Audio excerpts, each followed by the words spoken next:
Hello everyone, thanks for coming out to this month's Mobile Monday event, the return of RIM. RIM was here in February 2009, making the announcement for BlackBerry World, and we're thrilled to have Tyler back with us today. Just want to thank the Mars team, the AV team, and Gordon on video, Janet and Alan and Peter and Andrea and the rest of the team that always put on good events. Alex, the other co-founder, and Janine on the team are there in the corner. So just wanted to thank Miller Thomson. I think Bob is here from Miller Thomson tonight. Is Bob here? Bob's in the back. He's the guy to talk to for questions around corporate structuring and IP law and patent law. So thank you, Miller Thomson. RIM is also a sponsor, and we've had RIM set up a booth outside. Lou and Ian are here, I believe, from RIM. So where are they right now? Okay, they're at the very back waving, and if people have questions about the developer program, those are the guys to talk with. So thanks for coming out and setting it up. We also have support from TELUS, Anne and Andrew Scott Reed. The Rogers Catalyst team is outside, and I believe Angela from Rogers is here. Is Angela in the crowd right now? She just may be outside, but if you have questions about the Catalyst Developer Program, they're here to answer questions. Also, thank you to Tony Lacavera and the Wind team, Alec and Public Mobile, Nokia, Chad Saliba and team, BDC, Lucas from Redknee, and of course the CWTA, MarketWire, who's our in-kind supporter of the chapter, doing our press releases, and Doonday Multimedia, which takes care of our website. If you want to follow us on Twitter, it's Momo Toronto, and if you're tweeting the event, it's #MomoTO. Also, congrats to Tiny Hippos, a company that was recently purchased by RIM, and they have a pretty cool mobile emulator software, so congrats to them. So, as I mentioned a little bit earlier, this is the second time Tyler's been back to speak with us. Before it was the important announcement around BlackBerry World. Now it's launch of a playbook. So we're thrilled to have Tyler back and speak with us. I think to this point in time, he still holds the record for Q&A. He spent around 45 minutes answering questions. So you may be on the firing line again today. So we thank you for that and appreciate your time, given he has to drive back to Waterloo. So a little bit about Tyler. He is the Vice President of BlackBerry Global Alliances and Developer Relations. He joined RIM in 2001 from the University of Waterloo, and he's helped build a community of thousands of wireless solution providers that are working in the RIM ecosystem right now. And he's currently focused on initiatives to expand the scope and impact of BlackBerry developer programs, bringing new innovative solutions to market with third-party ISVs, systems integrators, and solution providers. So a warm welcome for Tyler Lessard. Thank you, sir. Thank you. Thank you very much for the warm welcome, and thanks to all of you for joining me here tonight and making my trip in extremely worthwhile. I'm looking forward to meeting many of you after the session, and happy to chat. I thought you were going to say hold the record for doing Q&A for about 10 years of my life now. It feels like I've been in this group at RIM for 10 years now, helping to build out our developer and partner ecosystem. And quite honestly, a huge part of my role has been working with the community and answering their questions, helping them understand how to get the most out of BlackBerry. I've worked a lot with carrier partners, helping them understand how they can work with our developer and partner ecosystems to bring solutions to market. I work with our enterprise customers, helping them understand how they can work with our application partners or develop applications in-house to improve their employee productivity or deliver on their top-line revenue. But I really spend most of my time working with guys and gals like yourself on how to build the best possible apps and solutions for BlackBerry, how to work with RIM to drive them into market, and then how to look ahead 6 months, 1 year, 2 years to really envision where we're going, where you want to get to, and think about now, how are you going to build for that future? And that's a big part of what I hope to speak to today. I'm going to talk about where we're at today in terms of our platform, in terms of our technology, in terms of our go-to-market. But everything that I say here today is obviously the foundation for the next couple of years, and this is couldn't be a more exciting time in the industry. I think every time I speak, I tend to say that because it's such a fun industry we're all in. But it's just been so magnified the last 3, 6, 12 months. As I think we all get the sense that this ecosystem and this industry is completely ramping up right now, and the introduction of course tablets into the market, the introduction of next generation high-end phones and super phones and NFC coming into market, and all sorts of great things happening.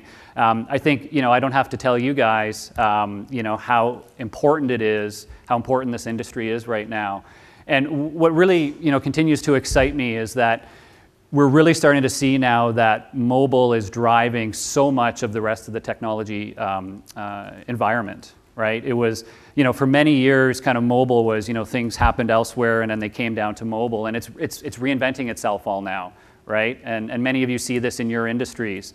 But so many industries are now being redefined with mobility as a starting point. So what do smartphones and tablets and apps and services bring to those industries, bring to those economies to bring us into the next generation? You see it happening in music and multimedia services. You see it happening in magazine and publishing services. You see it happening in enterprise markets all over the place: healthcare, education, government services, finance and insurance, right? They're all starting to think now about, okay, how do I adapt my businesses and my business models to this innovation in mobility as the starting point? So it's fun to see, and it's fun to be a part of it, and the opportunity is immense for all of us. And again, you wouldn't be here if you didn't think so. So with that, I'm going to talk a little bit about, yes, I'm going to show the playbook. No, you're not each going to get one, okay? I'm going to start there. Ian and Lou, you guys aren't handing them out, right? Oh, you are? Okay. All right, so you can all see Ian and Lou at the booth afterwards. No, they won't give you a playbook, but we can all we'll all be hanging around here to talk and answer some of your questions afterwards. But we're coming very close to launch now. It's thanks for mentioning that 2 years ago. I forgot that I was here talking about BlackBerry App World just as it was about to launch. It feels like we've had App World forever. But now here we are with Playbook launching in a few weeks. So I'm going to show you the playbook. I'm going to give you some good sense for what it's really all about. I'm sure some of you have maybe seen it online or had a chance to see it at conferences, but I'm going to walk through it in a bit more detail and help you understand what it might mean to you as whether you're an app developer or a solutions provider or a partner of ours. Before I do that, however, I am going to talk a little bit about sort of where we are in the market and help you understand sort of some of the things we're doing across our application platform that today are most relevant to our smartphones, and much of it is now going to be coming up into our playbook and in our tablet environment. So with that, I'm just going to what I hope to cover here. And hopefully I'll kind of get through all of this in about 45 minutes, and then we can do some interactive Q&A. Is just a quick update on what's going on with BlackBerry in the market, where we are, so you can get a sense for what the opportunity is out there. I'll talk a little bit about apps on our smartphones and some of the things we're doing today to help developers take advantage of our platform and monetize their apps and those kinds of things. I'm going to talk a little bit very briefly just about our new BlackBerry Messenger BBM social SDK that we recently launched in beta. It offers some pretty interesting new functionality for the dev community out there, and we're really excited about that. And then I'm going to talk about Playbook, walk you through it in the overhead camera here, and just talk a little bit about what it means from an app development standpoint and how you can get started. And then, as important as anything is close just with some discussion points on how you can work with RIM, depending on where you fit in the ecosystem, and what programs we offer to work with you guys and support you guys. Okay, so I'm going to walk through this. If there are any critical burning questions that you just have to throw out there, please feel free to shout. But for the most part, let's try to keep Q&A till the end, and we'll spend some time in the group format doing Q&A. Okay, so to start with, just a quick update, and these aren't numbers to brag or anything like that. I just want to give you a sense for where we've come in the market and what's going on these days. Because a lot of this stuff, it's hard to follow some of these numbers, and there's a lot of hype in different areas about different products. But we're very proud of the fact that in 2010, BlackBerry was the #1 selling smartphone in the United States, Canada, the UK, and in Latin America as a whole. We're also the #1 smartphone now in the Netherlands, and we're #2 in many regions around Asia and EMEA. So it's been a big year for us, and a huge part of that growth has been how we attack the market. Part of the value of BlackBerry is we offer a diverse set of handsets, we offer a diverse set of services and service plans, and we partner with carriers all over the world to take BlackBerry to market. The good news is it means BlackBerry ends up in the hands of people in just about any demographic and any age group. We see tremendous adoption in the young generation now, driven by how BlackBerry is the preeminent social product in the market. Still can't beat that BlackBerry keyboard.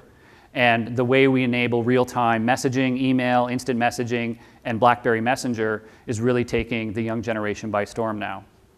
And we continue to excel in the enterprise market as world-class, professional-grade product that delivers on the promise of real-time mobile computing. So we're seeing tremendous growth around the world. We have distribution partners all over the world, which is great. BlackBerry Messenger is now being used by over 35 million of our user base, which really amounts to a global mobile social network of people. I'm not sure how many people here don't use or haven't used BlackBerry Messenger, but it's a very compelling real-time. Started off as a chat client, BlackBerry to BlackBerry, and has evolved into much more to enable social communications. We have a tremendous community of app developers out there.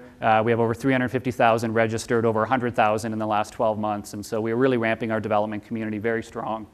And we still have a huge enterprise footprint. I shouldn't say still, I mean, it continues to grow rapidly as we have hundreds of thousands of enterprise servers deployed. So the market opportunity is very rich. And the one on the bottom in the middle here is a very important point for many of you, which is BlackBerry App World, which as Jim mentioned, we launched about 2 years ago, right around this time. Is now up to having about over 3 million app downloads every day from the store. It's a global storefront. We're seeing traffic from every corner of the planet. And what's most exciting to me, of course, is so much of that growth has happened just in the last 6 months, as we've introduced new BlackBerry 6 products and the Torch and the new Bold and Curves, and as we've seen the BlackBerry 5 products just proliferate around the world. So there's a huge amount of things happening to really accelerate the apps community out there. We're investing incredibly in App World as a distribution platform and our payment services and whatnot. So it's really an exciting time. And if only you could see behind the curtains of all the investment going in behind the scenes for the next 2-3 years as we build out the infrastructure to enable you guys to attack the market with apps and services. So, of course, in the last 4 to 6 months, we've continued to bring new innovative products to market, the Torch, the Bold, and the Curve in their latest forms. And we'll obviously be continuing to bring out our new smartphone models as we progress. And again, one of the things that really happened in 2010 for us was massive global adoption of BlackBerry Messenger, which is this BBM logo in the bottom. So we've seen massive deployment of these devices, massive deployments of BBM, and it's really opening up a great global opportunity for everybody. So with that, of course, we've seen all types of apps really proliferate on BlackBerry. This is kind of a no-brainer for many of you, but everything from games to media apps to local search and commerce and social and event-based applications, and then of course the whole economy of enterprise solutions across different industries. And I can't stress enough the breadth of what we're seeing out there. But as well, those partners who really commit to the platform are seeing tremendous success. We see success stories all over the place of vendors having 2 million, 5 million, 10 million app downloads, vendors who are monetizing their apps incredibly effectively on our platform and making tremendous revenue. So it's really come into its own now. And many of these apps on our smartphone platform have been built in our traditional Java technologies. I'll talk a little bit about some of the things that we're doing in our platform now to bring that forward. BlackBerry App World, in the 2 years since we launched it, as I mentioned, we have over 35 million users and over 3 million apps downloaded per day. And we're just over 25,000 apps now in the store. So, we're proud of that number, and I'm particularly proud of the fact that we still see so much activity in our store, despite the fact that 25,000, as ludicrous as it sounds, may seem like a small number of apps that are available. So, the ratios are outstanding. We're seeing tremendous usage by our users. And there's a subtle point here that we recently launched carrier billing capabilities with AT&T and TELUS. and we've announced partnerships with many other carriers around the world that we'll be bringing to market with that. With carrier billing, it means users can purchase apps right on their carrier bill. They don't need a credit card or a PayPal account. And we've extended that to in-app purchasing as well for applications. So users can purchase an app on their carrier bill, and within the app, you can now prompt them for individual purchases or features and things like that for incremental value. And they can say, yep, just put it on my carrier bill. And that's already started to really drive up the amount of paid application purchasing, and we're seeing great success in our partner community. So it's been a great, great 2 years for App World. We've seen it steadily increase in terms of course, feature functionality, downloads and revenue being generated. And this is going to be a big year now as we open up App World to Playbook and as we introduce it on new devices throughout the course of the year. For any of you building on BlackBerry today, an important point at the bottom here is that over 80% of the downloads that happen from App World are coming from users on BlackBerry devices running our version 5.0 or 6.0 operating system.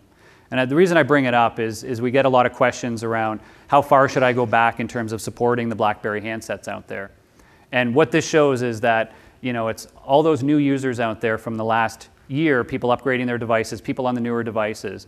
So you can really minimize your cost by building for our latest products and still capture the majority of the market through App World.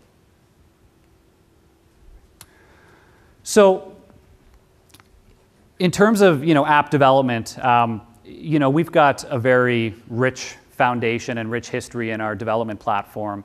And the majority of apps in App World today are built in Java, in our traditional BlackBerry Java development platform. Our development platform, our Java development platform, really instigated 10 years ago, and we've been evolving it ever since. And what we're starting to see now is really, really compelling usage of that platform that takes advantage of a lot of the great things we've built into the system. So it's not just about building apps that kind of sit there and do their thing, but it's about taking advantage of all the intricacies of how we enable apps to integrate with the email client or integrate with the event notification system. All those kinds of interesting things, of course, location-based services, how you can leverage always on and multi-threading and background processing to do interesting things. How you can leverage push, not just for consumer applications, but also for enterprise applications and do secure push from behind the firewall. These are all things that developers are now starting to layer into their products as the market gets more competitive. And the developers are looking for ways to, of course, how do I differentiate my apps? How do I bring new value out of my apps? And how do I ensure my customers are going to keep paying for my services? And there are a lot of great things that we're doing in our platform to enable you to add that level of value. And we introduced this concept, about a year and a half ago called super apps. And this was part of, super apps is just, it's a term really that we use to try to capture the essence of, these apps that are really going above and beyond what your typical apps are doing. And it often becomes a difficult one for me to explain because I get so excited about it and I start talking, you can do all these great things and you do this and you do that and you're a super app when somebody's using your app every day and they might not even know they're using your app and they're in there doing things. But a lot of it comes down to that, is how you leverage the mobile platform to drive engagement of your applications. And I say this over and over again that to me, the success of an app isn't the number of downloads you get. It's the amount of usage and user engagement you get out of that application. Now, yes, you need a lot of downloads, but if you're driving the best user engagement and usage of your app, and you're extracting every possible value out of each one of your users, well, it's going to go viral, and you're going to drive it, and you're going to get a lot of downloads. So focus on the engagement. How do you ensure that when somebody downloads your app, you're not just going to become one of those, over 90% of apps that get forgotten about and the icon's 1 of 100 off on some screen somewhere, right? So we coined this term super apps to help people think about how can you leverage the unique capabilities of our platform to ensure your app doesn't get forgotten about or lost, to make sure you can differentiate your product and deliver an experience that really drives the user to come back for more. And we found a lot of great things, like the first one, which is probably the most important point, is how your apps can integrate with the core device experience and the core apps on the device.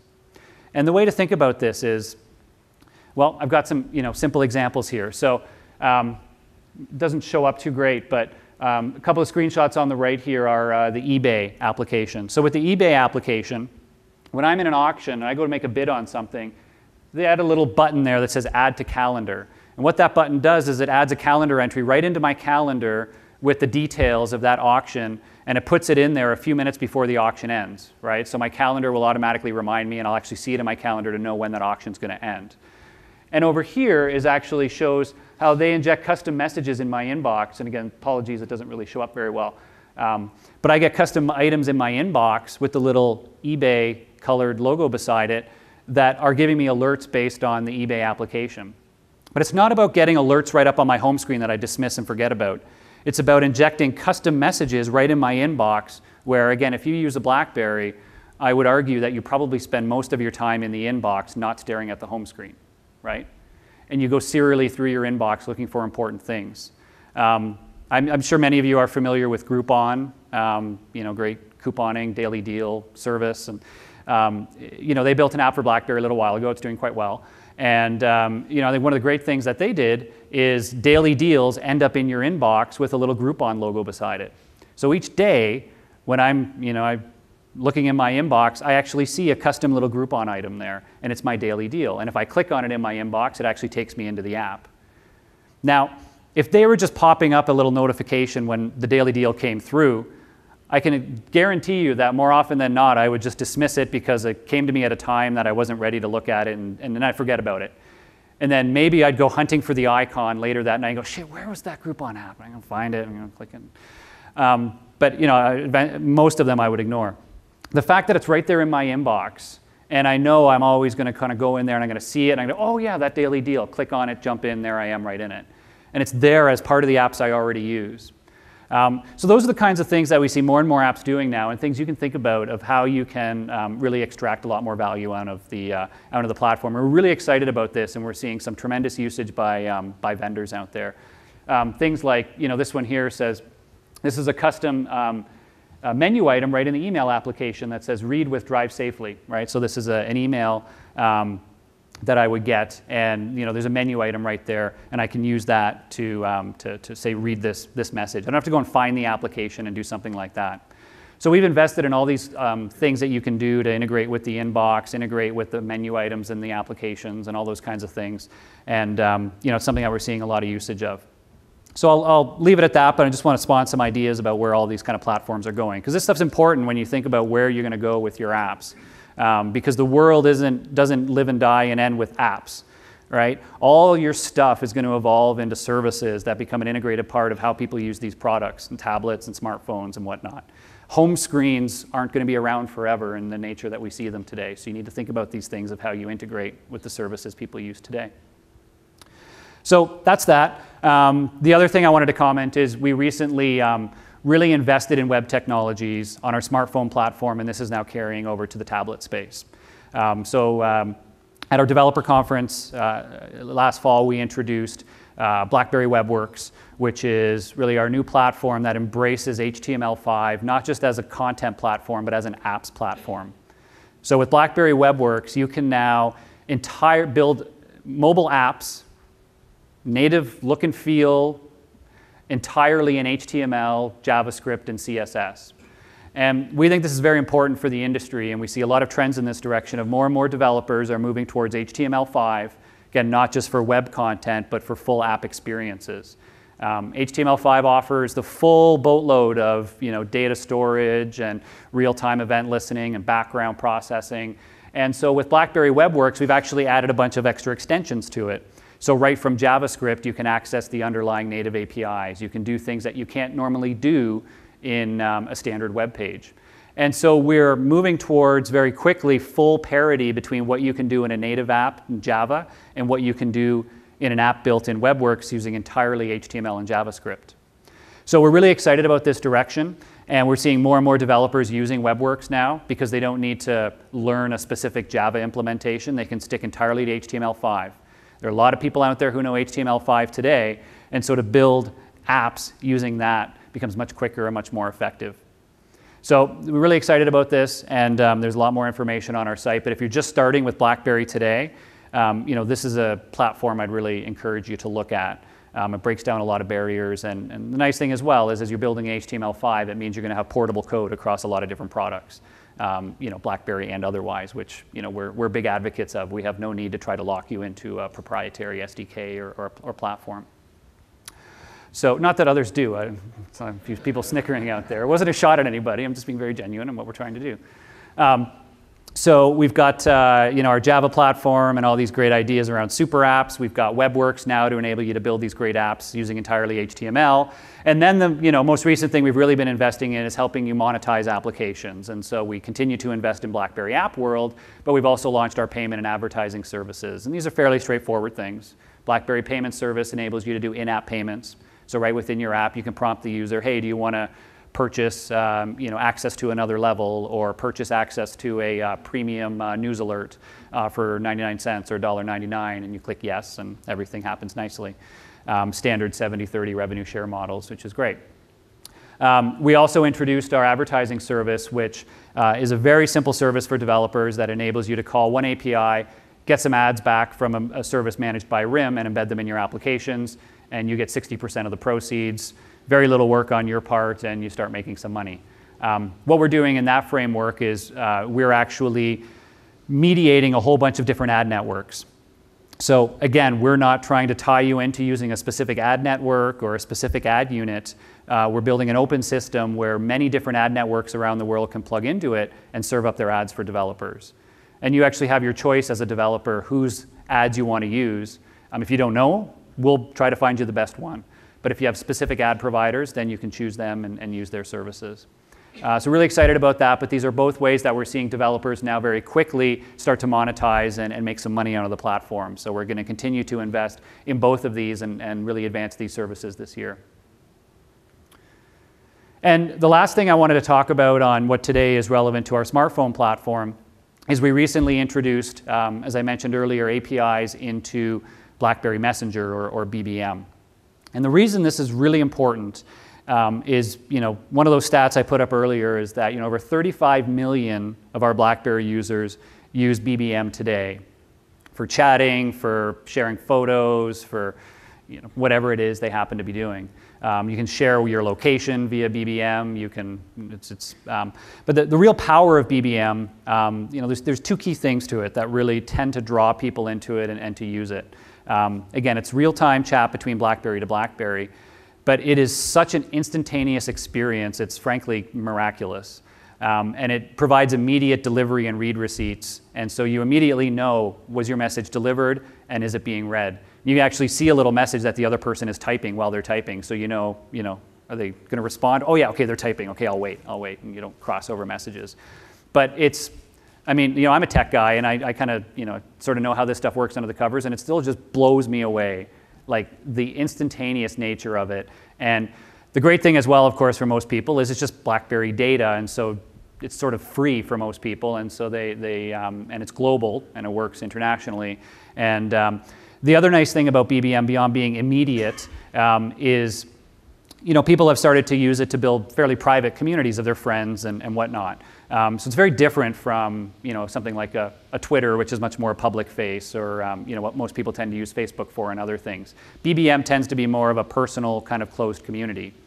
And that's really, really important, and is one of the reasons we've invested a lot in opening up APIs into it, is because when people use it as a personal social network, when they sort of know who's part of it and they can politely decline people just by sort of ignoring their messages, it becomes much more of a trusted community, and the value of people in that is much higher, and people tend to use it more frequently because of that. So we've opened up APIs so that third-party apps can start to plug into BBM and take advantage of the social graph that exists within that. So I'll give you a few examples of the kinds of things that we've done here. So first of all, the most simple thing of you can embed a BlackBerry Messenger chat session right within your application. So I'll give you a simple example here. A game is always the easiest way to showcase some of the stuff. So I've got a game, a poker game, and so I'm playing poker with a few friends. Well, when you're playing a game like that, it's kind of fun to be able to actually chat to each other, right? So some game vendors actually build their own chat right into their apps, and it's much. If any of you have done it, it was probably much harder than you expected at the end of the day to actually build the server, manage all the data back and forth, ensure it happened in real time. BBM just does that, so we give that to developers. So you can just put a BBM chat window right in your game, and people can just be chatting without ever leaving your game. So that's cool. And it's native BBM, so it's real-time, read receipts, all that kind of stuff. But secondly, you can actually use BBM now to invite people either to participate in an app or do something else. So the idea here is an app could pop up, say that same poker game. I open it up and I say I want to play a game, and you click on a button to say invite a friend from BBM. And what will happen is the system will pop up all your BBM users, friends, and the user just selects I want to invite this person, this person, this person. And BBM then automatically blasts them each invite messages, and they open it up and they can either click accept or decline. And those who accept are then brought into a multiplayer game session. And now, the app knows who accepted, and now you're all playing a game in real time. Again, the chat window can pop up, and now it's a very addictive gaming experience, right? Now think about how much more frequently you would play a multiplayer poker game if it was like that, right? If it was your BBM friends, and you could pull it up and go invite him. He got it. I know he got the request. Great, he accepted it. We're playing. We're chatting. I'm, talking trash to him about stuff. You end the game. If you put one ad in the top of that game, and if people are playing it 1, 2, 3 times more a week, a day, right? That adds up. So it's important to think about how you leverage this kind of platform. Some of the other things we're doing is we're actually opening up the peer-to-peer channel that we have through BlackBerry Messenger, so apps can leverage peer-to-peer streaming and content sharing, BlackBerry to BlackBerry, without having to go through an intermediate server. And we're also enabling apps to actually add customized data to users' BBM profiles. Same idea as other social networks where you've got a profile, it's got your picture and your status and some funny little message about yourself. And this is, again, it's sort of a very blurry corner of the screen, unfortunately. But it shows you, this is what it's trying to show here is my BlackBerry Messenger profile. I've actually got a new entry here that something along the lines of, I'm made it to level 30 of WordMole, right? So I'm, whatever, I'm, king of the moles. No, not very. So, I'm king of the moles, and if anybody else looks at that, they can click on that and go, cool, and I would say, do you want to download this game? Right? And so it's actually sort of a way of sharing with your friends what games or apps you're using and where you're at with them, and it can actually, when people see it, they can click on it and they'll be taken down to download the games or apps or whatnot. So some pretty interesting stuff, and we're really excited about this. We're going to continue to expand it, but the new SDK for this is in beta now, and will be going gold very soon. So it's all up on our developer site. But again, I really want to talk about it because I think it's very interesting, the opportunities it offers for developers. And we see both use cases for, you can take existing apps and kind of make them social through this mechanism, or you can build entirely new apps right on top of BBM. We expect to see a lot of that, little BBM games being built and fun little utilities that just extend BBM. And given the mass community of people out there who are using it, we expect to see some good usage of those apps. So, a lot of fun stuff happening there, a lot of great investment in the development platform, and now a lot of things are culminating, of course, in the BlackBerry Playbook. The Playbook we announced back in our developer conference in September, and we've been working feverishly since then, refining the product and demonstrating it and so on. And very excited to be launching it on April 19th now. And there's a tremendous amount of excitement and interest in the industry. We've been really overwhelmed with the positive feedback we've seen, both enterprise and consumer, and we will be taking it to both markets. We announced it'll be distributed through various channels in the US and Canada.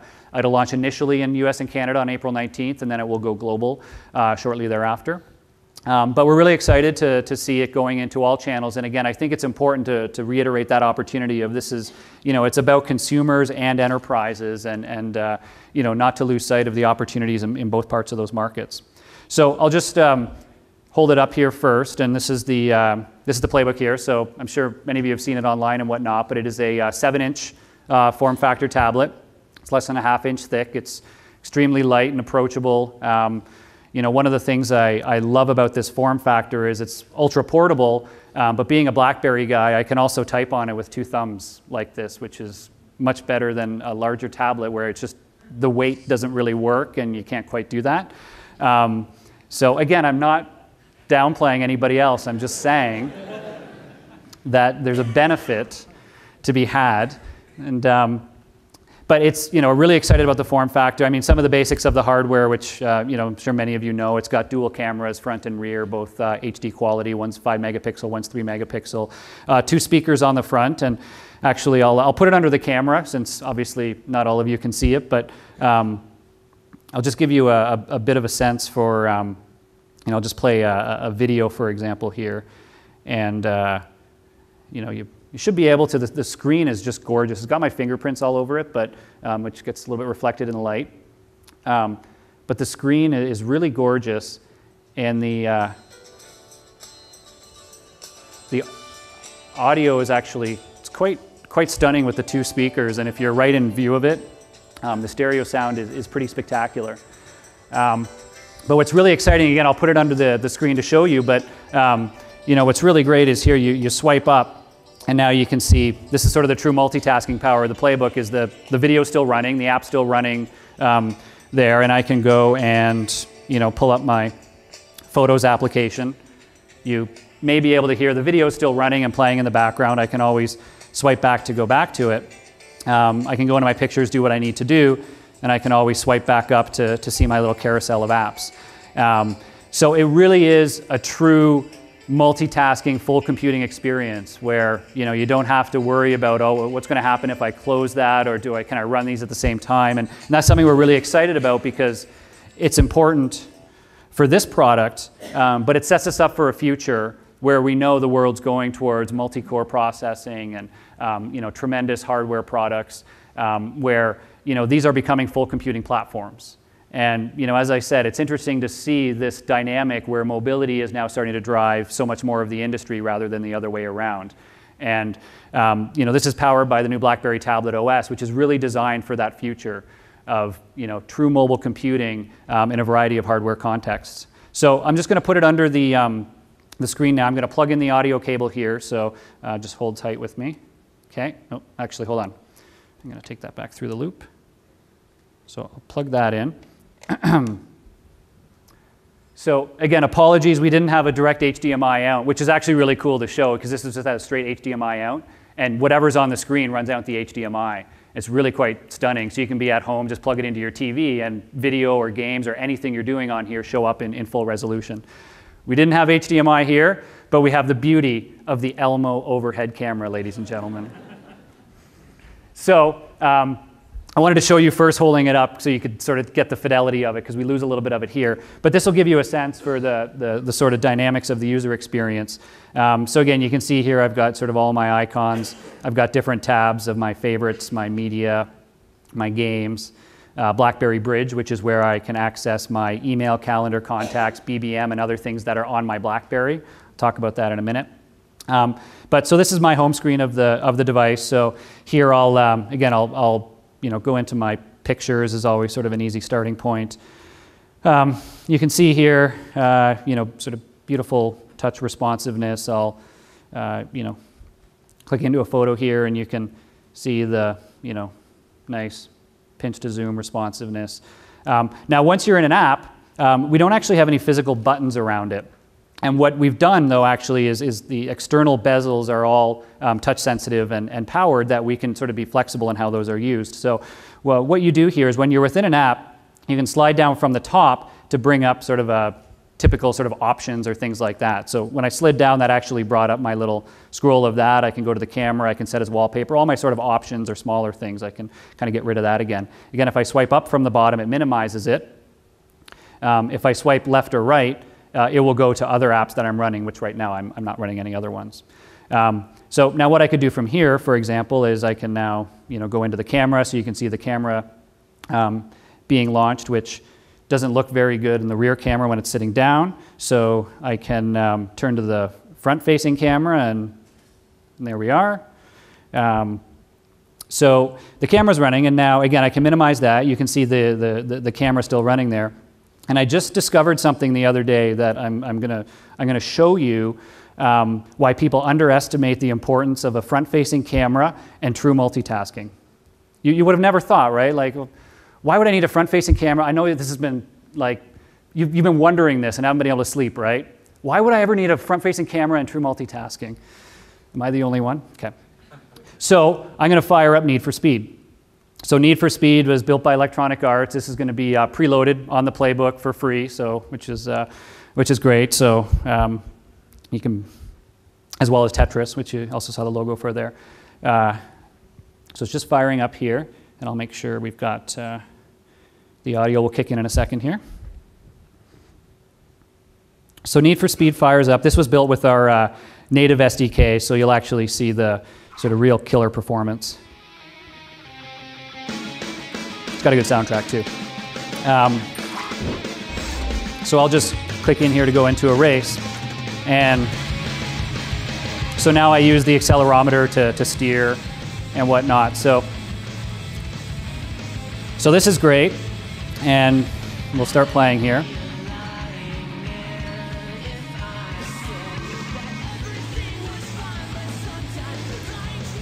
Oh, doesn't work the greatest when it's lying flat like that. Okay, so here we are. So now I'll show you the power of multitasking when you have a front-facing camera. Here we go. I can see myself in my camera as I'm playing the game.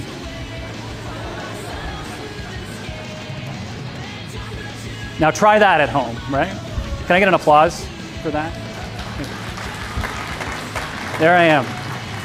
No, I discovered that by accident, and I was like, okay, so that's cool because the camera's running and it's showing, what's in it, and I'm still steering the car as if I'm right within the app. So, so there you go. So now you can watch yourself playing games or doing just about anything else as long as you run the camera in front-facing mode and run other things in minimized mode.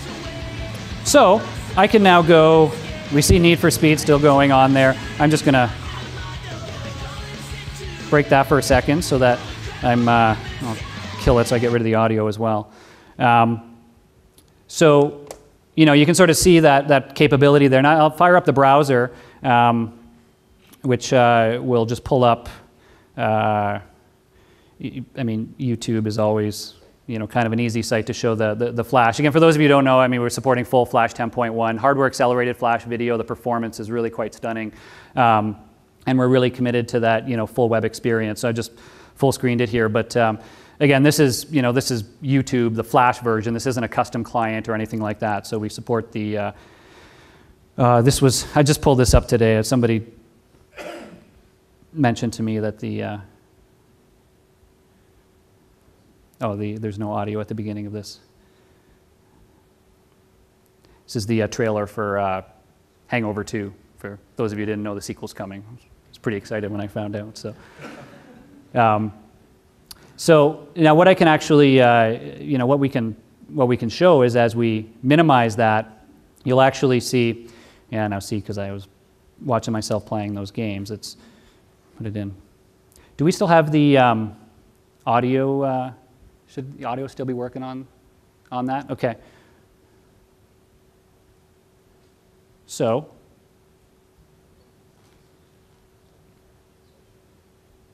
Here they are, our friends. Now it's going to pause that video when I go, well actually if I'll swipe it back down into smaller mode. So what you can actually, what you'll actually see is, the Flash video will continue playing there within the smaller realm.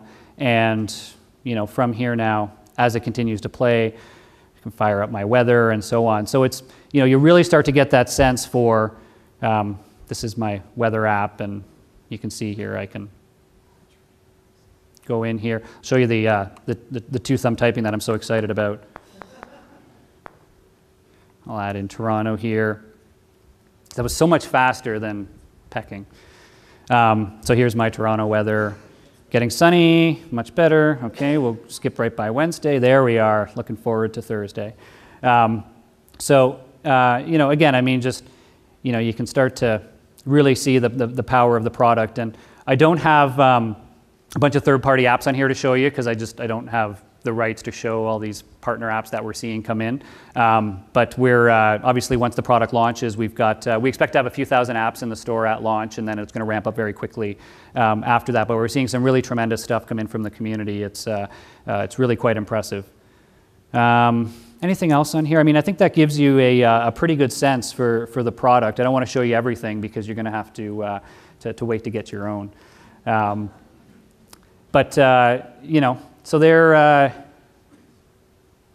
think that was all the main kind of stuff I wanted to show you.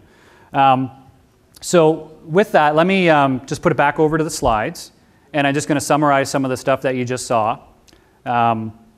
And talk a little bit about what the development sort of platform on it means. So I'm not going to go through this stuff. So, it's a dual-core processor, a gig of RAM, and whatnot. But again, we're really building it for performance, and the underlying OS is built for multitasking and symmetric multiprocessing, which all it means is it's really a future-proof platform as we move to quad-core and all those kinds of things.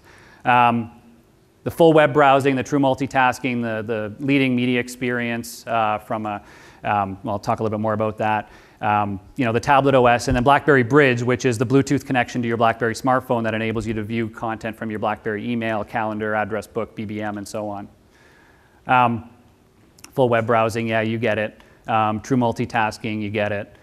The media experience, again, I mean, just really hammering it out there with the dual cameras, an HD video recording through both cameras, as well as the standard HDMI out, which we're really happy about.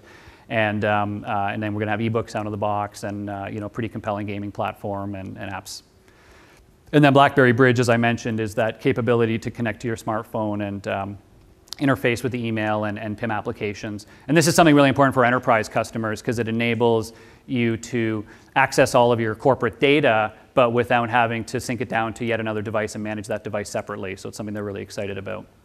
And finally, from an apps perspective, I'll just talk briefly about what the development platform is all about. So the platform behind the Playbook, it's built on the QNX operating system. So QNX was a company out of Ottawa that we acquired about a year ago. They've been in the microkernel OS business for over 30 years. And the great thing about, well, there are many great things about the QNX operating system. I could go on and on. But one of the things that really got me excited was it's built as a core engine to be able to run different runtimes on top of. And so it wasn't committing us to a certain programming language or development platform. So what we did is QNX is the underlying core operating system, and then we put the WebKit browser with full HTML5 engine on top of it. We put Adobe Flash, hardware accelerated, built right on top of the OS, and that's part of the browser. And then we put Adobe Air on top and BlackBerry WebWorks. So WebWorks is what enables you to build full apps in HTML5. And then we've recently announced that we're also going to expose a native development platform, which is what Electronic Arts used to build Need for Speed. So we're in early access with that with a few partners, and that development kit will be coming out later this year. And we also announced last week, the week before, that we are going to be providing Java runtimes to enable BlackBerry 6 Java apps, as well as Android 2.3 apps to run on top of Playbook. And so we have this ability now to enable different app runtimes on the platform and to enable developers to build in the development platform of their choice. You want to build in HTML5? Great. Build for the browser, or you can even build full-blown apps in HTML5 using WebWorks. You want to build in Adobe Flash and run in the browser? Great. You want to build in Flash and do Adobe Air apps? Great. You want to build in native, C++, and go really down to the metal and go hardcore? Great. You want to build in Java? Well, we'll do that too. And so we're really excited about that vision. I'm not going to talk in a lot of detail about, I'm sure I'm going to get a lot of questions about the Android stuff, so I'll wait for the questions and then I'll deflect. But there's going to be a lot more details to come. But really at the end of the day, the notion is we're going to provide app runtimes for Java-based Android apps and for BlackBerry 6 Java apps, and enable those apps to be put into App World, just like any other app downloaded by users and run within those runtime containers on the Playbook. So that stuff you'll be hearing more about later this year. We announced that the Android player we're going to be targeting for this summer, and the native SDK and the BlackBerry 6 platform we'll hear more about soon. So again, today we're seeing tremendous development on WebWorks and Adobe Air, and we've got thousands of apps that we expect to see ready at launch, and those are the platforms to build for today. And then again, you'll hear more information about the other platforms very soon. So in closing, there's a lot of things that we're doing to help support developers out there and partner with vendors. So of course, we've got our developer program like anybody else. We've got a developer website, all the developer tools and downloads are there. We have developer user groups, and this is the nice little logo for the Toronto BlackBerry Dev Group. Do we have anybody here from the Toronto BlackBerry Dev Group? He's your man, right there. Actually, would you mind standing up and waving and telling everybody how great the Toronto BlackBerry Developer Group is? Thumbs up. You will get your playbook upon exit. No, but in all seriousness, it's a great group we've been forming here, and being part of the developer group here, we try to make sure you get access to the latest information. We have RIM speakers and all sorts of good stuff. So you don't have to wait for these events. We'll come to you as well. We also have the BlackBerry Academic Program, in which we work with academic institutions to try to help get BlackBerry development information into courses and whatnot. So that's all standard sort of stuff. And then we also have our BlackBerry Alliance Partner Program, in which we provide more dedicated both development support as well as business and marketing support to vendors who join that program. It is a fee-based program, but as part of it, you get you tend to get the value back in free devices that you get, access to online resources, and then again at certain tiers you get business development support and co-marketing support. And certainly in the enterprise side, we see a lot of folks investing in this program because we have great sales lead tools out there and salespeople in the field who help promote partners' apps into enterprises, and which is an important part of what we do. And we also have managed services programs for those who are hosting things like BlackBerry Server and email and stuff like that. And then we also entertain, strategic partnership opportunities, of course. So I know there are some of you out there who probably want to talk about more strategic licensing or partnership or whatnot. And we're always open to those discussions. But ultimately, we're here to help. So I probably went way over time. I intentionally didn't check my watch because I just wanted to keep going.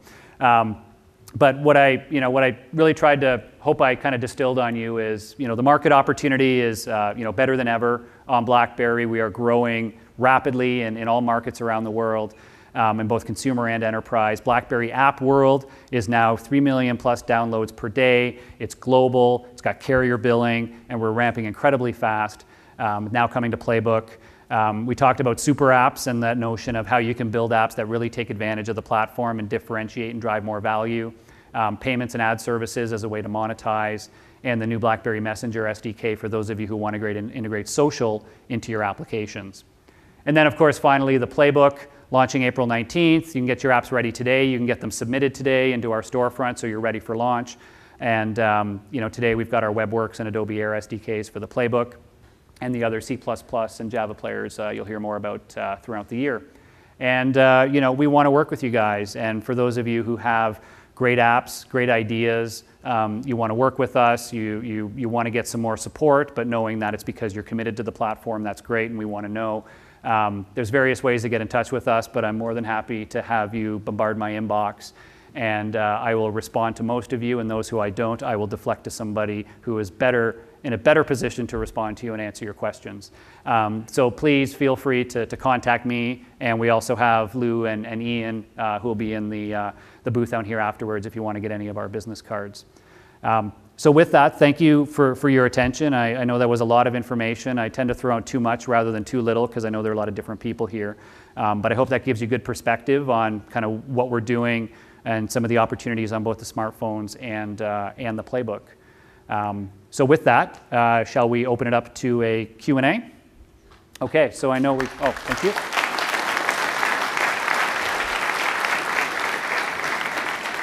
So we've got the two microphones here, so if you have questions, we'll spend maybe about 15 minutes or whatever we need to get through some of the key stuff.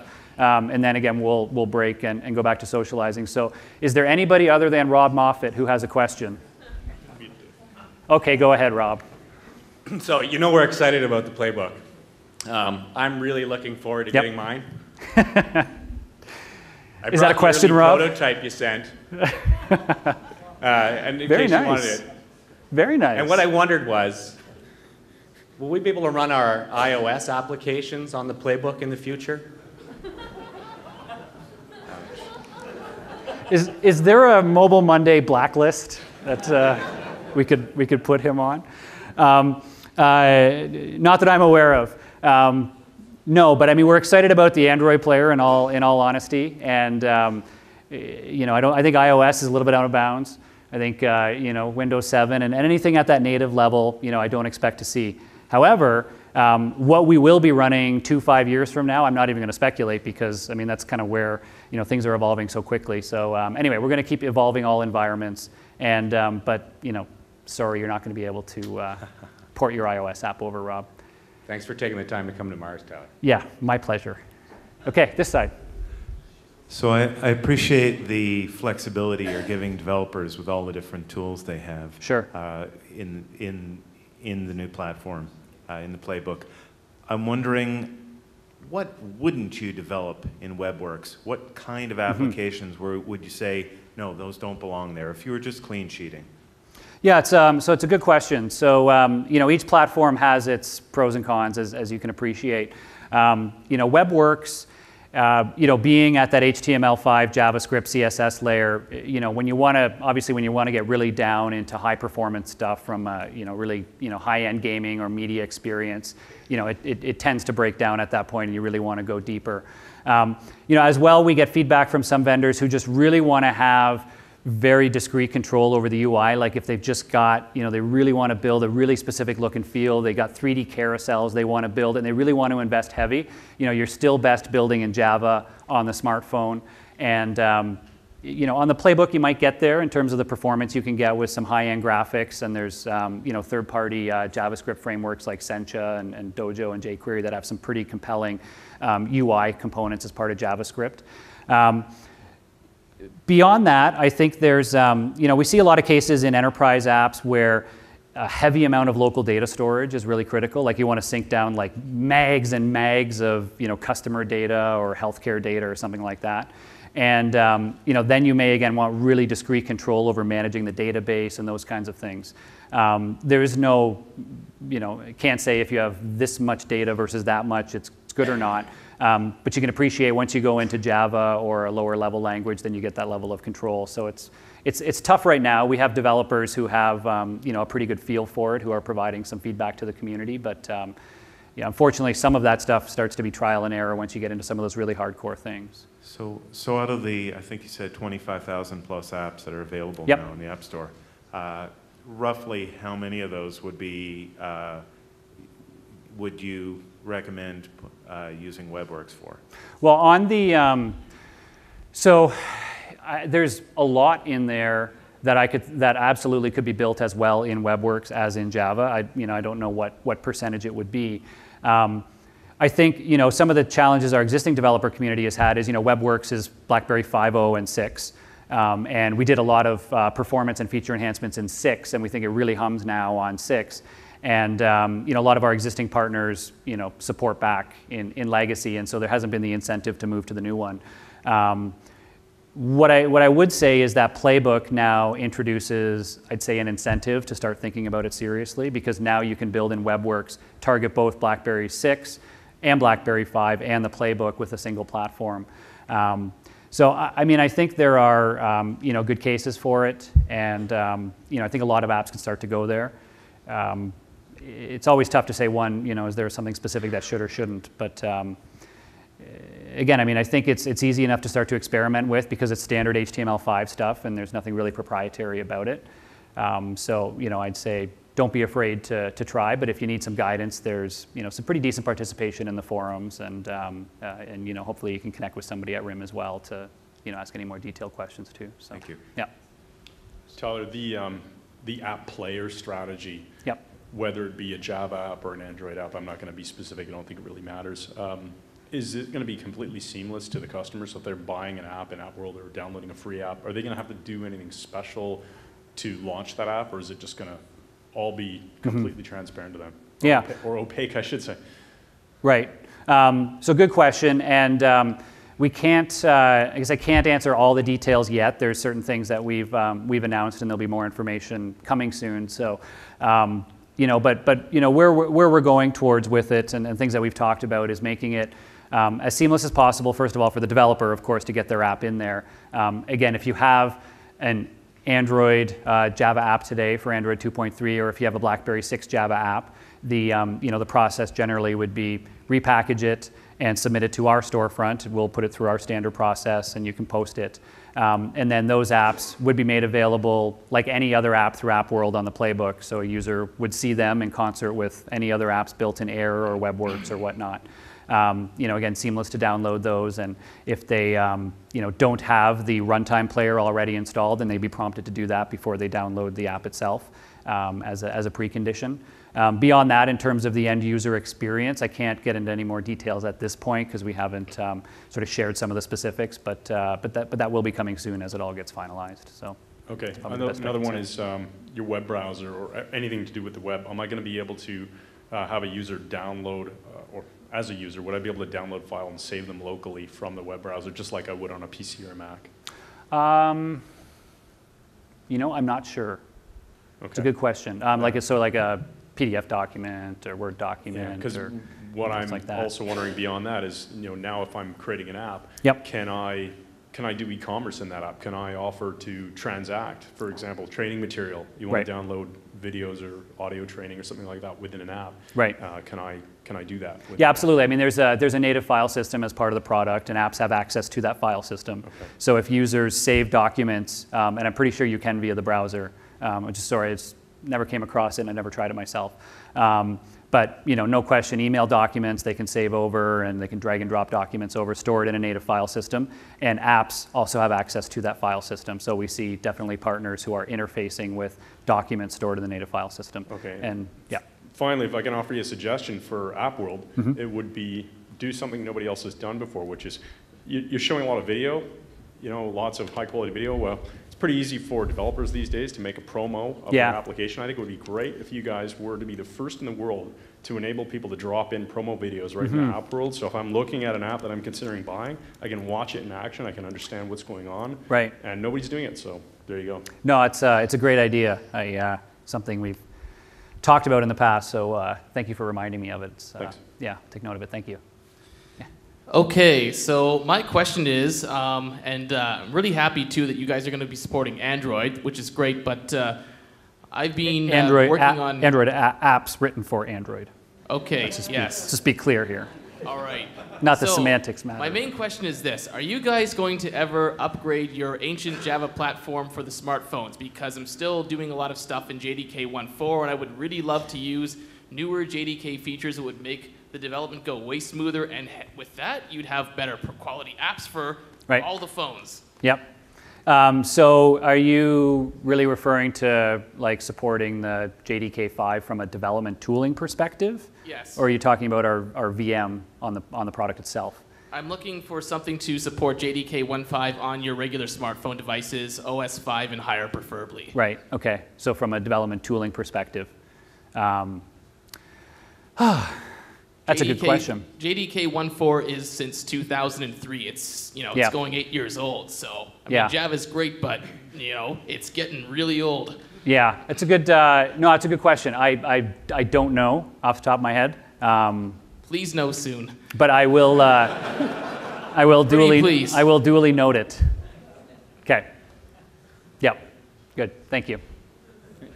Yep. It's kind of a general question, but are there any limitations for programming on Playbook? Like, everything that BlackBerry programmers, like the actual company REM, can do, I can do as a developer? For example, Apple doesn't give you access to certain buttons on the device, doesn't let you access that or use it for anything. Right. Well, it's a tough one. I mean, it's something that I think we've done really, really well on the smartphone. And the things I talked about with super apps, the notion of how we enable apps to integrate with the native email client and those sorts of things. And we've tried to keep breaking them out. That being said, it's not a matter of, it's entirely open. Whatever, we can use internally is used by the developer community. And there's obvious reasons why we need to protect certain things. On the Playbook, so I think we've done a pretty impressive job of opening up a mass array of APIs on the smartphone. There's still more we need to do and can do. On the Playbook, the first iteration that you'll see, I mean, as with any sort of first-gen product, the WebWorks is sort of HTML5, and then we've added some initial extensions for things like access to the underlying file system or access to camera and things like that. So some of the basic things are there, but it's certainly not to the point where it's, everything you can do underlying. And same with Adobe Air. Now, Adobe Air is a little bit different because it's a standard runtime environment from Adobe, but we will be providing some extensions. So I'd say initially, there will be, a lot of those constraints. But where we're headed, I'm not going to say we're going to open up everything, but as we start to introduce the native C++ SDK, it's going to give us a lot more flexibility. And one of the things we're doing is enabling the different app platforms that sit on top of it to actually access native code underneath. And we've talked about that, where we'll enable Adobe Air apps to call down into native. And so you can write modules in native that do a lot of the underlying stuff and inject into local events and do more device-specific things, and call that out from Air or from WebWorks or from Java. So we're committed to that sort of strategy of saying we'll let you build most of it at the high level, but you can call down into native through native interfaces. Will that evolve to say you can do everything bar none on the platform that we can do? I wouldn't expect so. There are certain things that we need to protect. But by all means, we want to keep opening it up, provided we do so in a way that's secure for the end user, and that we can protect our enterprise customers and support what the carriers need to do. So it'll be a path to opening things up over time. But I think having the native SDK is going to help us a lot in terms of doing that much quicker than we did in the past with Java. Yeah. Thank you. Got a quick question and a long question. So Okay. the quick one is, how many registered developers are there? Over 350,000, just over that. And the long question is about the payment, so the in-app purchase. Yeah. So you've got now your own billing, carrier billing, as well as PayPal. Are all of those 70-30 split? Yeah, so we have, so we support PayPal, credit card, and credit card, that's yeah, what I meant, yeah. and carrier billing, Yeah. where the carrier supports it today. Okay. So what marketplaces is that in now? So carrier billing today is live with AT&T in the US and TELUS here in Canada. Okay.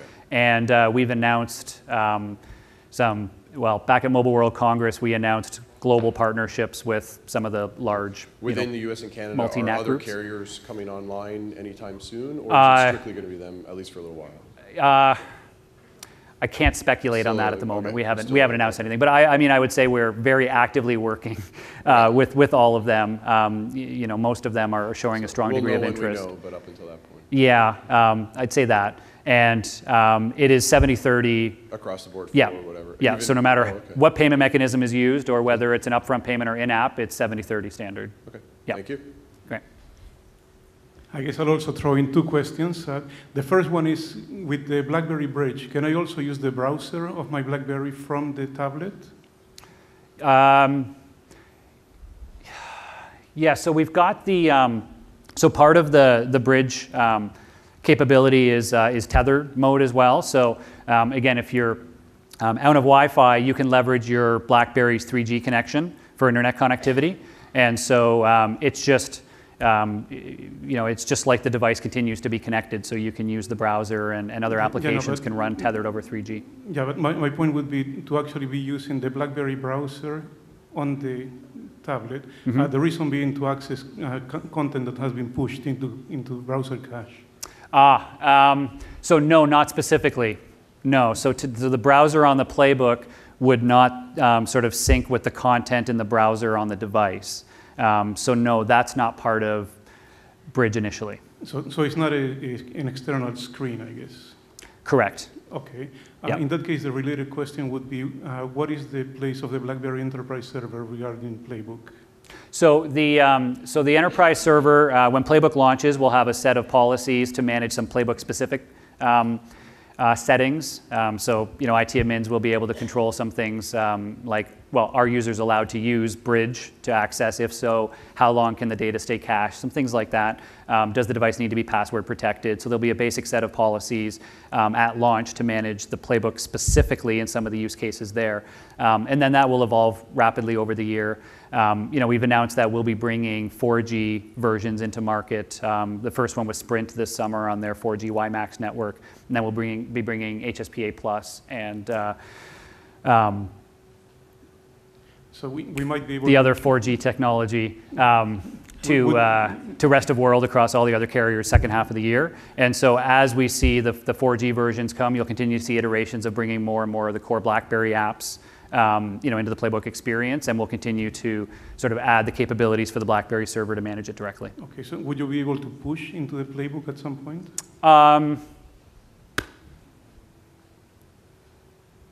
I would fully expect so. I would fully expect so. Yeah. I mean, we're excited to really see the platforms, evolve over time, and we've been fairly clear in that we've got our smartphone platform today.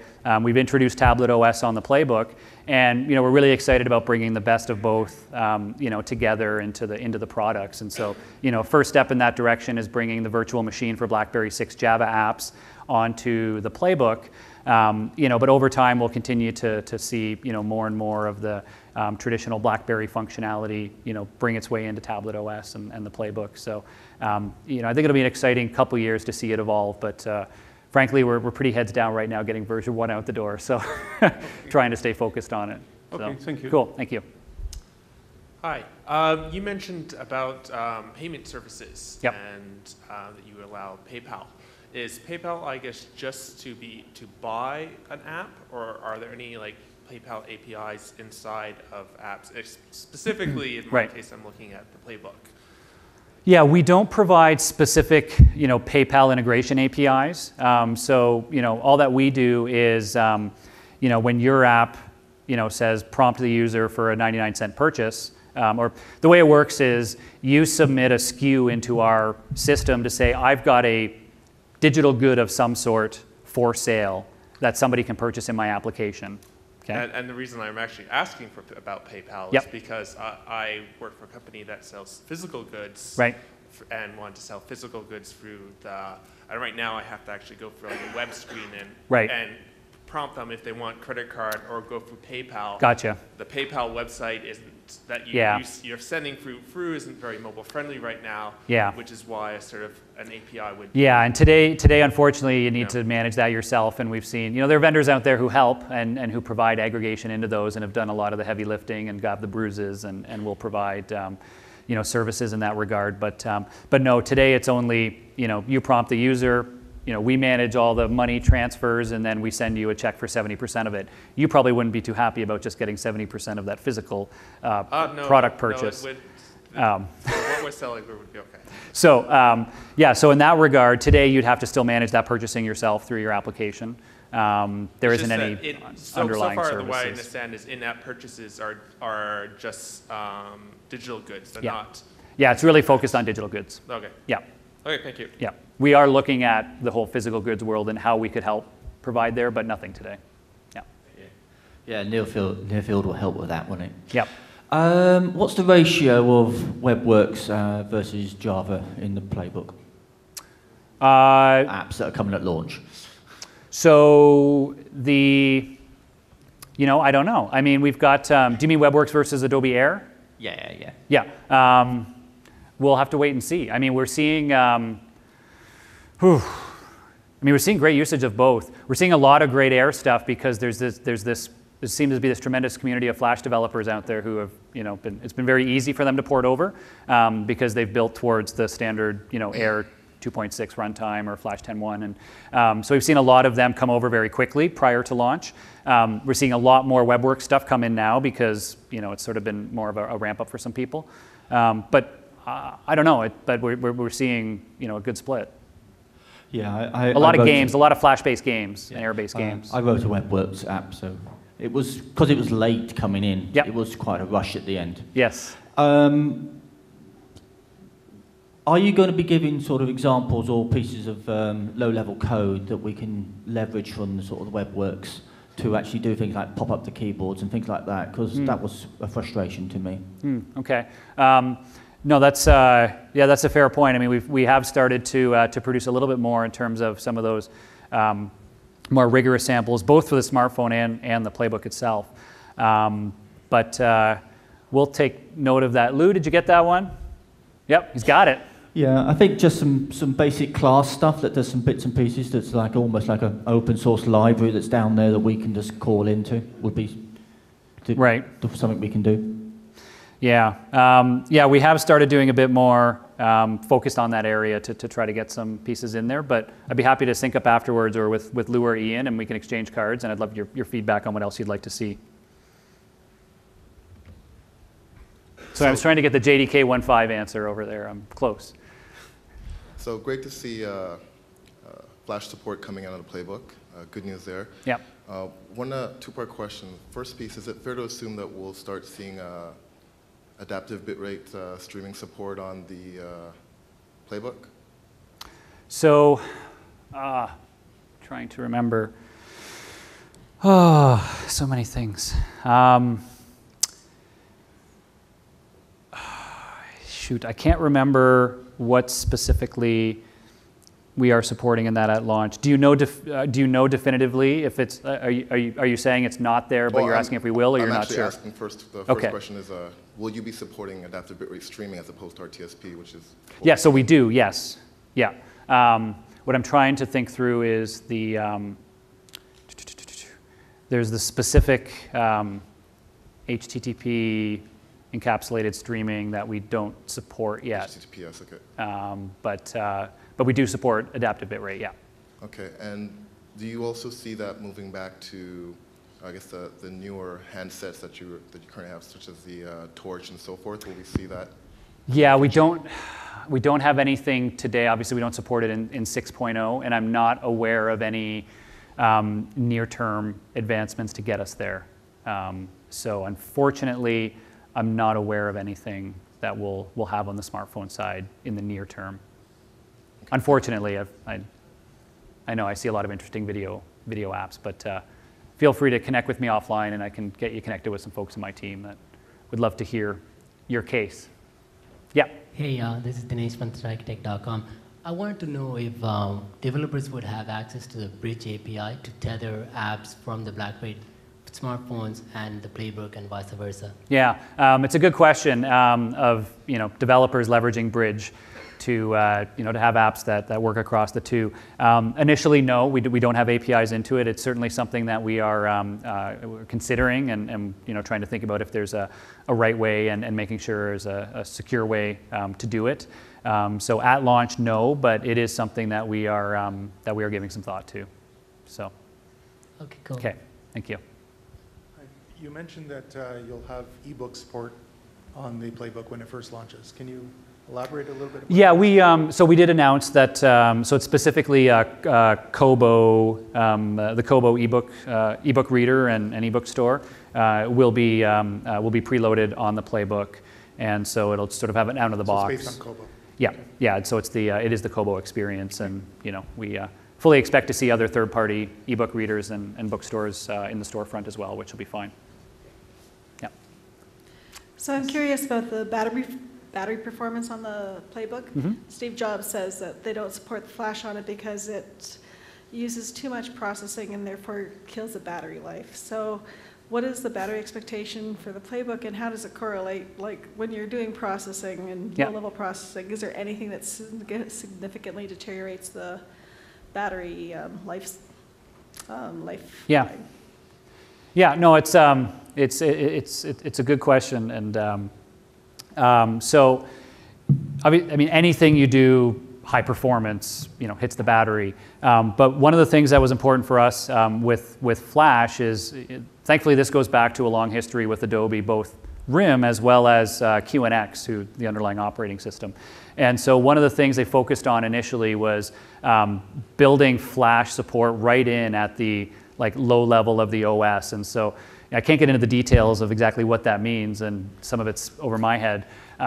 But it's things like hardware accelerated Flash video so we've done some things to really optimize it. Flash traditionally goes through a whole bunch of buffers and all sorts of stuff happens, and it can actually kind of slow down the performance. And we've seen by the way we've implemented it in native and actually hardware accelerated video, we often get, frankly, I get better performance here than I do in many cases in my PC at home because of how we've really focused on that performance. And we've seen that to be a big benefit. So I'd answer that by saying, no, we're not concerned about supporting Flash being a specific battery hog or anything like that. we're pretty excited about the performance that we have from it. And overall, battery life is, it's going to be consistent and competitive with what other tablets you see in the market. Jim Courtney. A couple of questions. One, and I'm more on the user side of things than the developer. Your app world, when you're doing updates, can be a bit of a tedious experience. Last weekend, I think I had 10 updates. Right. You sort of have to wait for the updates, do each one individually. Would you like an update all button? I would love to see an update all button, and also what a good idea. No reboot request. Yes. There are certain instances where unfortunately a reboot needs to occur. We are working towards making sure that same problem doesn't exist in, as we certainly in tablet OS and as we iterate in the future. But I too would love to see an upgrade all button, and it's quite possible that we might be working on that.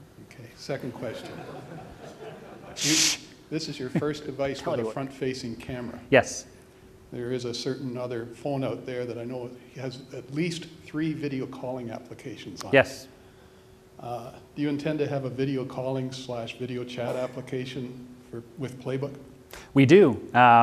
We fully intend to support video chat, and I expect we're going to see, certainly video conferencing, and I see a huge opportunity in businesses as well for multi-person video conferencing apps. So we're talking to a lot of different partners who can build out functionality in their services. But there's nothing stopping us from this platform and with this hardware from doing video chat and video conferencing. And so we fully expect to have video chat capabilities.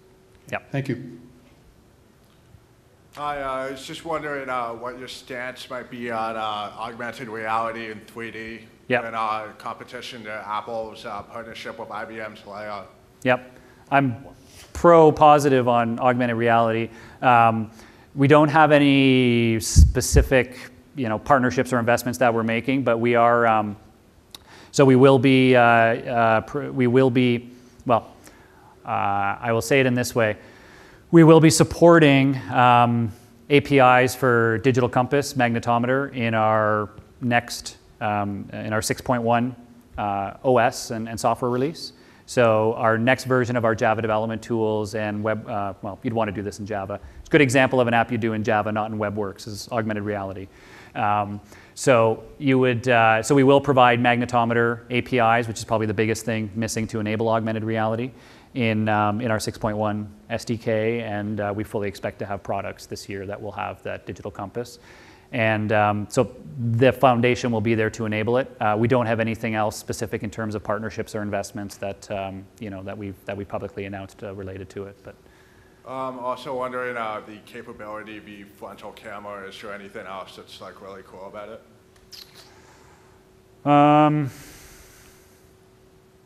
Nothing that comes to mind. Like can it scan a QR code without an app, or? It's a good question. So we did provide QR code. We do have QR code APIs in our Java platform today on our smartphones. Yes, I don't know that we have it on the Playbook, but we do in Java on our smartphone. So we have specific QR code recognition. I'm sure you can download like a Playbook app or something if you really wanted to. Yeah. Okay. Oh yeah, yeah. There wouldn't be anything stopping an app from doing it for sure. Yeah. Enough other questions. Yeah. Cool. Okay. Good. Just one query. So I can get my Playbook on the corporate network. Are you going to have you got remote wipe on that policy system? Mobile wipe? Yeah, remote wipe. Because they won't let it on unless they can kill it. Yeah, I'm not sure. So the big thing there, and this was part of why we invested so much in BlackBerry Bridge, is because the emails, calendar, contact, all that data is not being stored on the Playbook, right? Corporates will be able to set policies around the browser cache. So much of it comes down to why would you need to wipe it? And so that's part of actually sort of why we focus so much on BlackBerry Bridge, is it reduces that barrier to adoption in enterprises because the data is being stored on the device. Now, will they potentially deploy additional applications that will pull down data and store it? Yeah. Quite likely. And in those cases, we would expect the applications to manage, access controls. I'm not sure. I don't believe we're providing a wipe out of initially, but we will. That'll be something we'll bring in later. But we're trying to avoid that need initially to have that wipe button. I know that's why the iPad can't go on the network, because they can't wipe it properly. Yep, but they make it so easy to put your corporate email and everything else onto it, which is why they need to be able to wipe it. So most customers that we talk to are pretty happy with how we're keeping the corporate data off of it. Keep it on your smartphone, which I can wipe, and so we're good to go. Okay, last question. Talking about tethering and so on, obviously if you add certain devices to your data plan, say at Rogers, they charge $10 a device or something like that. Right. Because you're doing tethering, does that avoid the need to do these extra data plans, or could it be done within my BlackBerry data plan? It's a good question. We'll see. All the different carriers are a little bit different in how they handle that. So I'm not 100% sure on how that will become a part of different carriers' data plans. So I can't speak to it myself, unfortunately. I do know that we have an advantage in Canada, and people like Rogers don't charge for right. tethering, whereas I've had complaints from my friends in the U.S. about right. what AT&T and T-Mobile and Verizon do. So. Yeah, yeah. Okay. Just going to see if I got an answer to. No, I didn't get it in real time here. Apologies. Nobody understood my question. Damn. It wasn't that people weren't trying. Cool. Well, thank you for the questions. That was good. Thanks very much. Thanks very much, Tyler, for joining us today. Good luck with the launch, April 19th. Thank you. And you'll be sticking around a little bit longer? Oh, yeah. For some questions? Okay, so he'll be up front here if you want to ask some questions, or of Lou or Ian. Just an FYI for May's event. So we've had Alec Christic from Public speak. We've had Tony Lacavera speak a couple of times. So now we have Dave Dobbin from Mobilicity that'll be joining us for the May event, so it'll be a great event, and certainly register for that one to meet Dave and certainly ask him questions. So thanks very much, and we'll continue networking now. Thank you.